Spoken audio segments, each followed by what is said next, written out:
Today we're going to learn about the 5 best must-have apps for filmmaking and photography. There we go. I just almost started the tutorial without any audio. That would have sucked. Anyways, what's up everybody? I haven't been doing a tutorial in forever, so cheers. Number 1 is, by the way, I don't think any of these are free, but they're totally worth it. Number 1 is called Magic Hour. Now what this does is it counts down every single day, no matter where you are, as long as you have service, it'll tell you when the sunset is gonna be, when prime time, like when it's beginning, prime time sunset, and then when it's gonna end. As you can see here, that's what it looks like. And it's awesome. So it tells you when golden hour is every single day. Must have. Number 2. It's called Sun Seeker. Now what this does is it shows you where the sun is going to be traveling throughout the day.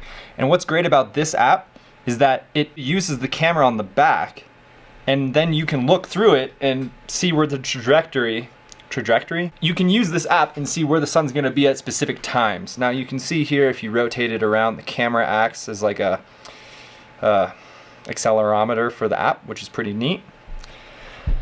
Let's see, number 3 is called Star Walk. Now what this does is the exact same thing as Sunseeker as far as the accelerometer, but it shows you where the stars are.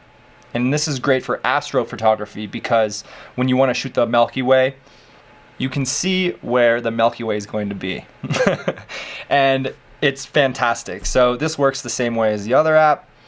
You can see different constellations, you can see different types of stars, planets. It's awesome. My 4th favorite app is called Plotograph. Now you guys probably see this on Instagram all the time, but it's where you see like clouds or something moving. This is one of my most recent, I don't know if you can see this, maybe the camera blows it out, hopefully it doesn't. And that's great because you can like manipulate images. You can just make images like, you know, come to life. Now my 5th most favorite app, I even have 2 more that I kind of like. Anyways, this one's called Field Monitor. This works only on Sony cameras and Panasonic cameras. What it does is it takes the back of your LCD screen on your camera and it turns it into an external monitor.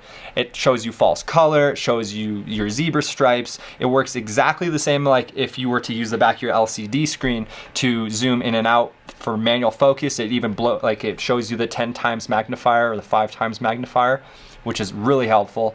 You can also use LUTs. It basically turns your phone into an external monitor and has all the same features. I would rather spend the $20 that app costs than spend like $1,000 on an external monitor. It basically does the same thing. Let's see, I may have to show you my next 2 favorite. Yeah, I'll show you, why not. This app called Manual. When you shoot normally on an iPhone, it shoots JPEG, which is an already compressed format. So when you try to take that image, or if you want to take that image and try to edit it into a program or with a program, you can't, there's not much flexibility, and when you start, you know, it just sucks to edit. This way you can take raw photos, edit them, and have a lot more flexibility as far as, you know, white balance, shadows, highlights. It's actually really helpful. I use it all the time. And the last one, I know that's like 7 apps, but this one's called Cleaner. Now, this isn't exactly for photography and filmmaking, it's more for like Instagram, which is basically film and photography. And what it does is that it filters out all your non-interactive, engaging followers and allows you to either block them or see who they are, and it's great. So if you use that app, be careful because you can accidentally block people that actually engage with you. I know that sounds kind of weird because the app shouldn't do that, but the app just goes by, you know, there's certain ways the app works with the algorithms. If the user has interacted with you in the last 90 days, if it's interacted with Instagram in the last 90 days or 60 days or 30 days. And sometimes I've had, you know, I accidentally blocked a few people, which I'm sorry if you watch this. I've blocked a few people that actually interact with me, but they just haven't posted to Instagram for like, you know, in the last couple months, even though they just scroll through it and they like photos, and I still want those engaging followers. Those are my 5, 6, 7 favorite apps to use for film and photography.